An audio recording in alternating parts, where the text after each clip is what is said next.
अस्सलाम वालेकुम everyone, this is Bilal और हमारी असेंबली सीरीज़ की ये 43rd वीडियो है। और इस वीडियो में हमने MUL इंस्ट्रक्शन, जिसे मल्टीप्लिकेशन इंस्ट्रक्शन भी कहते हैं असेंबली लैंग्वेज में, उसके बारे में जानना है। और इससे पहले मैं आपको बताता चलूँ कि इसकी 3 टाइप्स हैं। बेसिकली टाइप्स नहीं है, उसकी रीज़न ये है कि ये 8 बिट्स पे वर्क करती है और डिफरेंट रिजल्ट जनरेट करती है।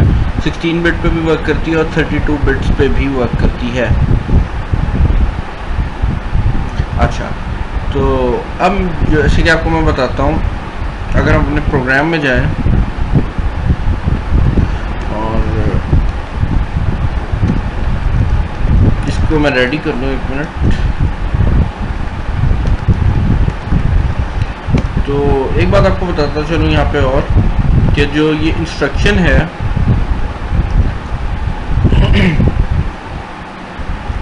अगर तो हमारा जो मल्टीप्लिकेंट है, यानी कि जिस नंबर से मल्टीप्लाई होना है वो नंबर, अगर तो हमारा AL है और जो हम मल्टीप्लाई कर रहे हैं वो चीज़ 8 बिट की है, तो होगा क्या कि जो उसका रिज़ल्ट होगा वो AX के अंदर स्टोर होगा। उसकी रीज़न ये है कि अगर आप दो नंबर जो कि 8 बिट्स के हैं उनको मल्टीप्लाई करते हैं तो हो सकता है कि जो उनका आंसर आए, क्योंकि ऑब्वियसली बात है मल्टीप्लिकेशन के बाद उनका आंसर उनसे बड़ा हो जाएगा।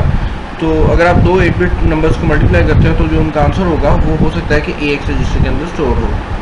इसी तरह अगर आप दो 16 बिट नंबर्स को मल्टीप्लाई करते हैं, यानी AX के अंदर मल्टीप्लिकेंट रख के एक रजिस्टर या मेमोरी लोकेशन में वैल्यू पास करते हैं 16 बिट की और उसे मल्टीप्लाई करते हैं, तो हो सकता है कि जो रिज़ल्ट हो उस 16 की जगह 32 बिट्स में आंसर आए।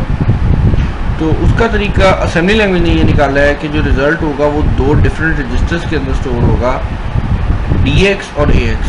स्टार्टिंग वाला जो पोर्शन होगा वो DX के अंदर आ जाएगा और बाकी हिस्सा जो होगा वो AX के अंदर आ जाएगा।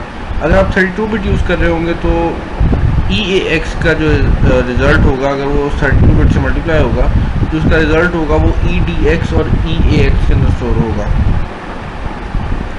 अच्छा, अब आपको मैं एक सिंपल सी एग्जांपल सबसे पहले करके दिखाता हूँ और उसके बाद हम एक कॉम्प्लिकेटेड एग्जांपल करेंगे। Move AL 5H, move BL 2H। अच्छा, अब मैं चाहता हूँ कि मैं इन दोनों नंबर्स को मल्टीप्लाई करूँ, तो मैं टाइप करूँगा मल्टीप्लाई BL। होगा क्या कि ये ऑटोमेटिकली जो नंबर आपने यहाँ मल्ट इंस्ट्रक्शन के बाद दिया होगा उसको चेक करेगा कि ये 8 बिट का नंबर है BL जो है, तो ऑटोमेटिकली AL रजिस्टर को उठाएगा, इसे मल्टीप्लाई करेगा और जैसे कि हमने अपनी स्लाइड में भी देखा, रिज़ल्ट जो स्टोर होगा वो AX रजिस्टर के अंदर स्टोर कर देगा। तो अब मैं इसको सिंपली एग्जीक्यूट करके देखता हूँ कि रिज़ल्ट क्या आता है। सिंगल स्टेप करते हैं। 5H AL में 5H चला गया, BL में 2H चला गया। जब BL AL मल्टीप्लाई हुए तो AL की वैल्यू हो गई 0AH। तो उसकी रीज़न ये हो सकता था कि जो रिज़ल्ट है, अभी तो यहाँ पे आप देख रहे हैं कि 0A रिज़ल्ट आया है, लेकिन हो सकता था कि बड़े नंबर होते जो मल्टीप्लाई हो रहे होते AL और BL, उनका जो रिज़ल्ट होता वो इस AH के अंदर भी आ रहा होता, यानी कि पूरा AX यूटिलाइज हो रहा होता। अब अगर मैं एक कॉम्प्लिकेटेड एग्जांपल करूं, तो मैंने नेट से एक एग्जांपल ली थी, 2000H मल्टीप्लाई बाय 100H। तो देख लेते हैं इनको भी। मैं सबसे पहले तो मूव करूंगा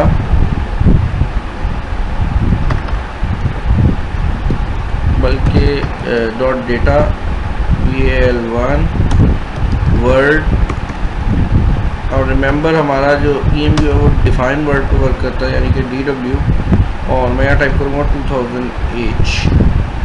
सिमिलरली मैं VAL2 DW 0H।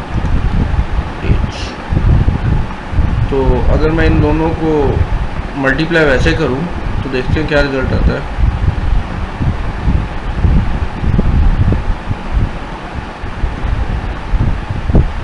अगर मल्टीप्लाई करें तो 2000 16 बिट में से कन्वर्ट कर रहा हूँ मैं, क्योंकि उसकी रीज़न ये है कि 2000 जो है वो 8 बिट में पूरा नहीं हो सकता। तो डेसिमल में ये बनता है 8192, और 100 जो है, अगर हम 100 को देखें तो वो बनता है 256। तो अगर मैं कैलकुलेटर आपके सामने यहाँ शो करूँ और 2 156 मल्टीप्लाई बाय 8192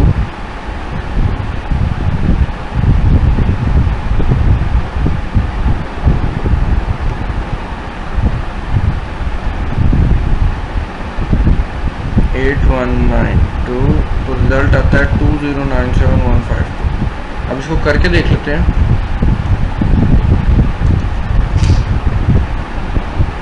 मैं कोड सेक्शन में जा रहा हूँ अपने, और यहाँ मैं टाइप करूँगा move AX VAL1 move BX VAL2, और रिमेंबर BX को वैल्यू ना भी दूँ मैं डायरेक्टली, बल्कि इसको नहीं देते ताकि आपको यूज़ ना करे ये चीज़ VAL2। तो अब होगा क्या कि जो चीज़ है वो हमारा बेसिकली VAL1 जो है, जो इसके अंदर 2000 है, वो मल्टीप्लाई होगा VAL2 के साथ जिसके अंदर 100 है, और जो रिज़ल्ट होगा वो स्टोर होगा DX और AX के कम्बिनेशन के अंदर। अच्छा, यहाँ पे एक बात आपको और बता दूँ कि जैसे आपने पीछे एग्जांपल में भी देखा कि हमारा AX रजिस्टर था जो कि यूटिलाइज होना था मल्टीप्लिकेशन में, लेकिन आंसर हमारा AL रजिस्टर के अंदर ही पूरा आ गया। तो इस चीज़ को चेक करने के लिए कि बाकी दूसरा रजिस्टर यूज़ हुआ है कि नहीं हुआ, अदर पार्ट यूज़ हुआ है कि नहीं हुआ, उसका तरीका ये है कि जो कैरी फ्लैग है अगर तो वो 1 सेट है, यानी कि अगर उसकी वैल्यू 1 हो गई है तो इसका मतलब ये है कि ये दोनों रजिस्टर यूज़ हुए हैं, यानी DX और AX दोनों इस्तेमाल हो रहे हैं, रिज़ल्ट बड़ा है। और अगर कैरी फ्लैग की वैल्यू 0 होती है तो इसका मतलब ये है कि जो रिज़ल्ट है वो बेसिकली 4 डिजिट्स के ऊपर ही कॉम्प्रोमाइज़ करता है, और उसकी रीज़न ये है कि वो 16 बिट का रिज़ल्ट होगा और सिर्फ AX के अंदर पूरा आएगा, DX की वैल्यू हम नहीं देख रहे होंगे कि क्या आई है। तो एमुलेट करते हैं, सिंगल स्टेप करता हूँ। AX में आप देखें कि 2000 मूव हो गया, और VAL को जब हम मल्टीप्लाई किया तो आप देखें कि DX जो है उसकी वैल्यू 20 हो गई है 0020, और AX की वैल्यू 0 हो गई है। तो अब हम अगर इसको वैसे देखें तो हमें रिजल्ट समझ नहीं आएगी, लेकिन अब हमने जैसे मैंने आपको पहले बताया कि फ्लैग्स को चेक करेंगे, हमारा कैरी फ्लैग सेट है। इसका मतलब ये है कि जो हमारा एक्चुअल रिजल्ट है वो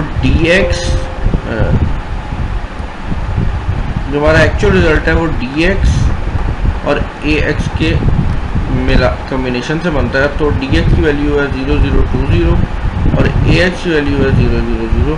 तो जो हमारा फाइनल रिजल्ट होगा वो होगा 0020000। अच्छा, अब अगर मैं इसको कन्वर्ट करूं हमारे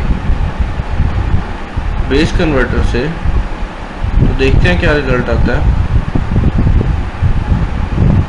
आई डोंट नो ये क्यों नहीं हमें 32 बिट की ऑप्शन प्रोवाइड कर रहा। बार अगर आप इसको 32 बिट में कन्वर्ट करेंगे तो आपका जो आंसर आएगा वो ये आएगा। तो थैंक यू फॉर वॉचिंग। उम्मीद आपको इस वीडियो की समझ आई होगी। मैं आज काफ़ी टायर्ड था इसलिए मैं ज़रा एनर्जी से आपको ये नहीं समझा सका, सो सॉरी फॉर दैट। और इंशाल्लाह नेक्स्ट वीडियो में मिलते हैं। अपना ख्याल रखें, वीडियो को लाइक और डिसलाइक करें, चैनल को सब्सक्राइब ज़रूर करें। अपना ख्याल रखें, अल्लाह हाफ़िज़।